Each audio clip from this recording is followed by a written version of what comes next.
Praise be to the Lord. ప్రభునందు మీ అందరికీ కూడా నా హృదయపూర్వక ప్రేమ వందనాలు తెలియజేస్తూ ఈ ఉదయకాల ధ్యానాల కొరకు మిమ్మల్ని ప్రేమతో ఆహ్వానిస్తూ ఉన్నాను. ఈ దినమునకు ఏర్పాటు చేయబడిన వాక్య భాగాన్ని చదువుతూ ఉన్నాను. తిమోతి రాసిన 2వ పత్రిక 2వ అధ్యాయము 15వ వచనాన్ని చదువుతున్నాను. తిమోతి రాసిన 2వ పత్రిక 2వ అధ్యాయము 15వ వచనం. దేవుని ఎదుట యోగ్యునిగాను సిగ్గుపడనక్కర్లేని పనివానిగాను సత్యవాక్యమును సరిగా ఉపదేశించువానిగాను నిన్ను నీవే దేవునికి కనుపరుచుకొనుటకు జాగ్రత్త పడుము. ప్రభునందు ప్రియులారా, ఈ ఉదయకాలపు ధ్యానవాక్యాలు వినుచున్న ప్రియ సహోదరి సహోదరులారా, మీ అందరికీ కూడా నా హృదయపూర్వక ప్రేమ వందనాలు తెలియజేస్తూ ఉన్నాను. దేవుని యొక్క మాటల వలన, దేవుని యొక్క వాక్యం వలన, దేవుని యొక్క వాక్యానుసారమైన జీవితం వలన బలపడుతూ విశ్వాసం ఉంచుతూ విశ్వాసాన్ని కొనసాగిస్తున్న ప్రియ నేస్తమా, మీ అందరికీ కూడా మరొకసారి వందనాలు తెలియజేస్తూ, దేవుడు మిమ్ములను అత్యధికమైన ప్రేమ చేత ప్రేమించి ఆయన కరుణ వాత్సల్యత మీ మీద చూపిస్తూ ఆయన ప్రసన్నత మీకు తోడుగా ఉండునుగాక. చదవబడిన మాట కొన్ని నిమిషాలు ధ్యానపూర్వకంగా నేర్చుకుందాం. దేవుని ఎదుట యోగ్యునిగాను అంటాడు. దేవుని ఎదుట ఎలా ఉండాలంట? యోగ్యునిగాను. అంటే ఏది ఖ్యాతి గలదో, ఏది మాన్యమైనదో, ఏది మరి ప్రయోజనకరమైనదో తెలుసుకునేవారుగా ఉండాలి. దేవుని ఎదుట యోగ్యునిగా ఉండాలి. అంటే అన్ని పనులు చేసి అన్నిటిలోనూ ఉండి దేవుని పని మర్చిపోవడం కాదు. ధనాన్ని ప్రక్కన పెట్టాలి, లోకాశలను పక్కన పెట్టాలి, అధికార దాహాన్ని ప్రక్కన పెట్టాలి. ఇవన్నీ కూడా ప్రక్కన పెట్టి నన్ను నేనుగా మీకు మీరుగా మరి యోగ్యునిగా, దేవునికి యోగ్యునిగా ఉండటానికి సిద్ధపడాలి అంటాడు. ఇంకాను సిగ్గుపడనక్కర్లేని పనివానిగాను అంటాడు. ఈ పని చేయటానికి సిగ్గుపడవలసిన పని ఏమీ లేదు. సిగ్గుపడనక్కర్లేని పనివానిగాను సత్యవాక్యమును సరిగా ఉపదేశించువానిగాను అంటాడు. ఈ పని చేయటానికి సిగ్గుపడని వాడుగా, అంత మాత్రమే కాదు, సత్యవాక్యాన్ని సరిగా ఉపదేశించువాడుగాను అంటాడు.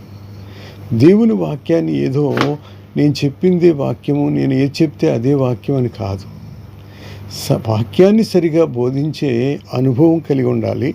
సత్యవాక్యాన్ని సత్యంగా బోధించే ఆ బోధనా విధానాన్ని తెలుసుకోవాలి. కనుక సత్యవాక్యాన్ని ఏదో మన ఇష్టానుసారంగా వాడుకోవడము, మన ప్రయోజనకరంకి వాడుకోవడము కాదు, కానీ దేవుని వాక్యాన్ని ఎప్పుడు కూడా వాక్యములా బోధించటానికి దేవుడు మనల్ని సిద్ధపరచాలి. అందుకని అక్కడ అంటాడు, సిగ్గుపడనక్కర్లేని పనివానిగాను సత్యవాక్యమును సరిగా ఉపదేశించువానిగాను నిన్ను నీవే దేవునికి కనుపరుచుకొనుటకు జాగ్రత్త పడము. దేంట్లో జాగ్రత్త పడాలి? నన్ను నేను జాగ్రత్త పడుతూ ఉండాలి, నన్ను నేను సిద్ధపరుచుకుంటూ ఉండాలి, నన్ను నేను బోధించుకుంటూ ఉండాలి, నన్ను నేను దేవునికి కనుపరుచుకుంటూ ఉండాలి. ఈ విధమైనటువంటి స్థితిలో ఉన్నప్పుడే నేను ఎలాగున్నా పర్లేదు, వాళ్ళకి చెప్తుంటే చాలు అని కాదు. నన్ను నేను సరిచేసుకుంటూ నా విధానాల్ని, నా బోధని, నా మాటల్ని, నా క్రియలను, నా ఆలోచనలన్నీ కూడా దేవుని కొరకు ఉండటానికి ప్రయత్నం చేయాలి.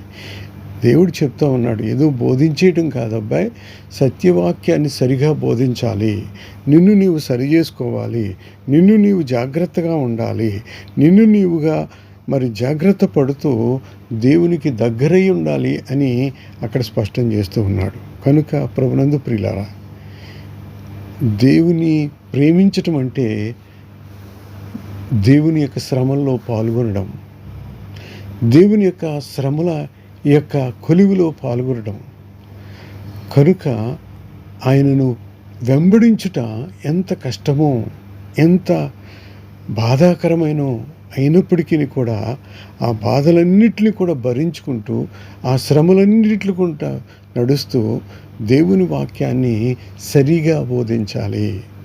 సరిగా బోధించేవారుగా ఉండాలి అనే సంగతిని జ్ఞాపం చేస్తూ ఉంటున్నాడు.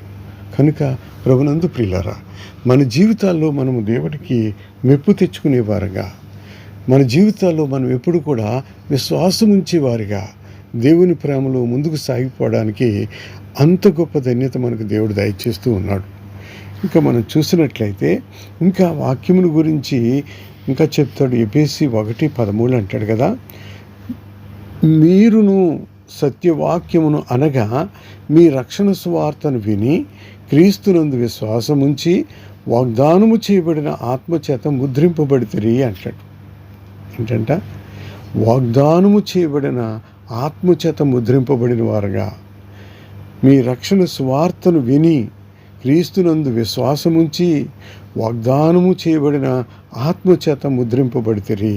కనుక ఈ విధంగా ముద్రింపబడిన వారుగా ఉండాలి. మీరు సత్యవాక్యమును అనగా మీ రక్షణ సువార్తను విని, ఏదో బాధలు వినేసి నమ్మడం కాదు, దేవుని యొక్క సత్యవాక్యాన్ని సరిగా విభజించాలి, బోధించాలి, బోధించే వాక్యాన్ని వినాలి. అందుకని క్రీస్తుని గూర్చిన మాటల వలన విశ్వాసం కలుగుతుందంట. మాటలు అన్ని చాలా ఉంటాయి, కానీ ఏ మాటల వలన విశ్వాసం కలుగుతుంది? వినుట వలన విశ్వాసం కలుగుతుంది. క్రీస్తుని గూర్చిన మాటలు వినుట వలన విశ్వాసం కలుగుతుంది. అందుకని సత్యవాక్యమును అనగా మీ రక్షణ సువార్తను విని క్రీస్తునందు విశ్వాసముంచి వాగ్దానము చేయబడిన ఆత్మచేత ముద్రింపబడితిరి అంటాడు. వాగ్దానం ఏదైతే దేవుడు చేశాడో ఆ వాక్యము చేత, వాగ్దానము చేత ముద్రింపబడేవారుగా ఉండాలి అని జ్ఞాపం చేస్తూ ఉంటున్నాడు. కనుక ప్రభునందు ప్రియులారా, ఇంకా మనం చూసినట్లయితే కొలస్సీ 1:5 కొలస్సీ 1:5 చూసినట్లయితే, మీ యొద్దకు వచ్చిన సువార్త సత్యమును గూర్చిన బోధ వలన ఆ నిరీక్షను గూర్చిన మీరు ఇంతకు ముందు వింటిరి. మళ్ళీ చెప్తున్నా, మీ యొద్దకు వచ్చిన సువార్త సత్యమును గూర్చిన బోధ వలన ఆ నిరీక్షణను గూర్చి మీరు ఇంతకు ముందు వింటిరి. ఇంతకు ముందు మీరు విన్నారు. కనుక ఈ సువార్త సర్వలోకములలో ఫలించుచు వ్యాపించుచున్నట్టుగా మీరు దేవుని కృపను గూర్చి విని సత్యముగా గ్రహించిన నాటి నుండి మీలో సహితము ఫలించుచు వ్యాపించుచున్నది అంటాడు.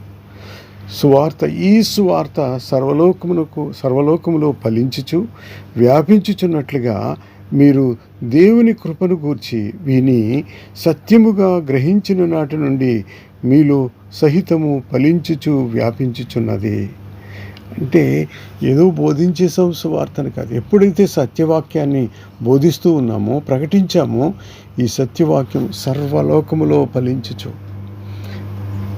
ఏదో 1-2 కాదండి, సర్వలోకములో ఫలించుచు వ్యాపించుచున్నట్లుగా మీ దేవుని కృపను గూర్చి విని, ఆయన కృపను గూర్చి విని. అందుకని 4వ వచనంలో అంటాడు కదా, మన ప్రభువుకు యేసుక్రీస్తు యొక్క తండ్రి అయిన దేవునికి కృతజ్ఞతాస్తుతులు చెల్లించుచున్నాము.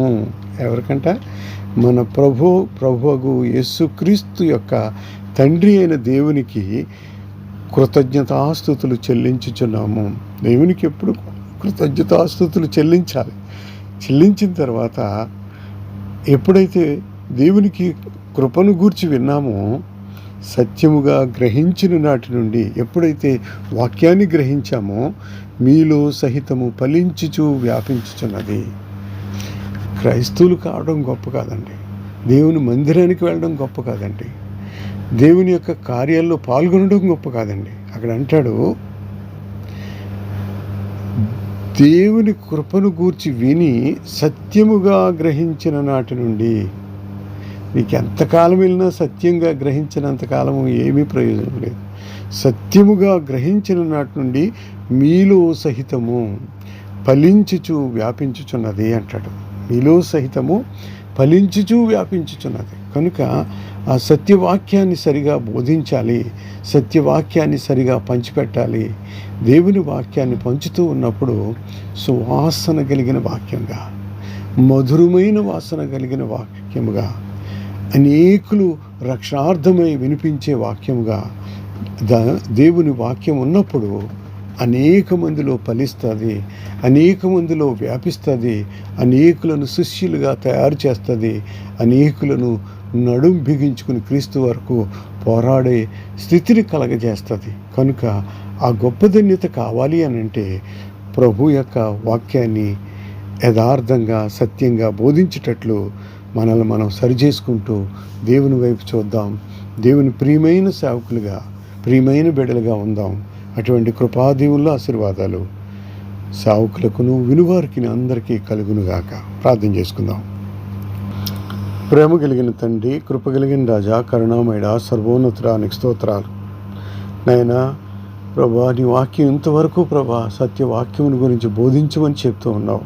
అవును ప్రభా, నాయనా అంత్య దినాల్లో అపాయకరమైన కాలం వస్తుంది నాయన.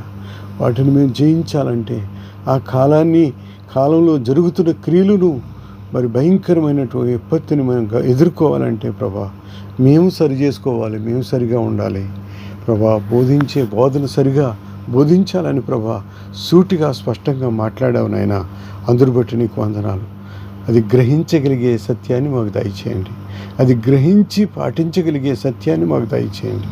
నీ వాక్యముని యథార్థంగా బోధిస్తూ నీ సత్యంను ప్రభా యథార్థంగా ప్రభా అనుసరిస్తూ ముందుకు సాగడానికి ప్రభా మమ్మల్ని సిద్ధపరచమని అడుగుచున్నాను. ప్రభా నీకు వందనాలు, స్తోత్రములయ్యా. పరిశుద్ధ రాజ్యానికే వేలాది వందనాలు, స్తోత్రములు చెల్లించుకుంటున్నాం. మీరే సహాయం చేయండి. గ్రేస్ మినిస్ట్రీని బట్టి నీకు వందనాలు, స్తోత్రాలు. నాయనా జీవాహారం గ్రూపును బట్టి నీకు స్తోత్రాలు. సమృద్ధి జీవం గ్రూపును బట్టి నీకు వందనాలు, స్తోత్రములు చెల్లించుకుంటున్నాను తండ్రి. నాయనా టీసీఎఫ్ సంఘ మరి సభ్యులను బట్టి నీకు వందనాలు, స్తోత్రములు చెల్లించుకుంటున్నాం. దోహా ఖత్తర్ అలాగే ప్రభా రత్నికల సమాజం బట్టి నీకు వందనాలు, స్తోత్రములు చెల్లించుకుంటున్నాను. నాయనా నీ కృపచేత ప్రేమ చేత జ్ఞాపం చేసుకోండి. యునైటెడ్ యూత్ ప్రేయర్ ఫెలోషిప్ని మీరు జ్ఞాపం చేసుకోండి, సహాయం చేయండి అయ్యా. ప్రభా టీసీఎఫ్ ఏపీని బట్టి నీకు వందనాలు, స్తోత్రాలు తండ్రి. వారిని బట్టి నీకే వేలాది వందనాలు జ్ఞాపం చేసుకోండి. ఇంకా ప్రభా స్థానికంగా అనేకమైన సంఘాలు ఉన్నాయి ప్రభా. వారి సంఘాలను కాపాడుకుంటూ ముందుకు సాగడానికి సహాయం చేయండి నాయనా. ప్రభా హేమంత్ గారిని బట్టి నీకు స్తోత్రాలు. హేమంత్ గారిని వారి సంఘాన్ని మీరు దీవించి ఆశీర్వదించమని అడుగుతున్నాను. నెహేమియా గారిని బట్టి నీకు స్తోత్రాలు. నెహేమియా గారిని వారి సంఘాన్ని బట్టి నీకు స్తోత్రాలు. అలాగే ప్రభా చిన్నా గారిని బట్టి నీకు స్తోత్రాలు. వారిని బట్టి వారి సంఘాన్ని బట్టి నీకు స్తోత్రములు చెల్లించుకున్నాను ఆయన. స్తోత్రం. జాన్సన్ గారిని బట్టి నీకు స్తోత్రాలు. జాన్సన్ గారిని బట్టి వారి కుటుంబాన్ని బట్టి వారి సంఘాన్ని బట్టి నీకు స్తోత్రాలు. అలాగే ప్రభా పోతుమూడి ఆయన శ్రీని గారిని బట్టి నీకు స్తోత్రాలు. వారిని బట్టి వారి సంఘాన్ని బట్టి నీకు స్తోత్రాలు. విజయ్ని బట్టి నీకు స్తోత్రాలు. విజయ్ని బట్టి వారి సంఘాన్ని బట్టి నీకు స్తోత్రములు చెల్లించుకుంటున్నాను. బొమ్మల గారిని బట్టి నీకు స్తోత్రాలు. వారి సంఘాన్ని బట్టి నీకు స్తోత్రాలు. అలాగే మా సంఘం టీసీఎఫ్ సంఘాన్ని బట్టి నాయనా నీకు స్తోత్రాలు. అష్టబుల్లభయ్య గారిని బట్టి నీకు స్తోత్రాలు. సుదర్శన గారిని బట్టి నీకు స్తోత్రాలు. అలాగే ప్రభా సంఘంలో పరిచర్య చేస్తున్న నాయన సేవకుల్ని బట్టి నీకు స్తోత్రాలు. పరిచారకుల్ని బట్టి నీకు స్తోత్రాలు. నాయన ఏ బాడీనైతే నువ్వు ఎన్నిక చేయబోతున్నావో ఆ బాడీని బట్టి నీకు స్తోత్రములు చెల్లించుకుంటున్నాను.